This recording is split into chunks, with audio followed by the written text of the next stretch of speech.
Hello guys, in this video I am going to show you how to use the store locator function on the New Yorker application.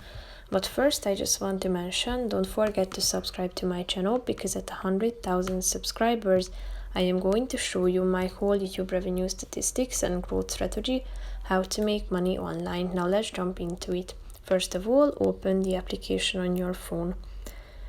After that, you should click on the More button down below in the right side corner of the screen. Then tap on Store Locator. Here you have the chance to search for a store using the map, or you can also type in the name of your location into the search bar down below.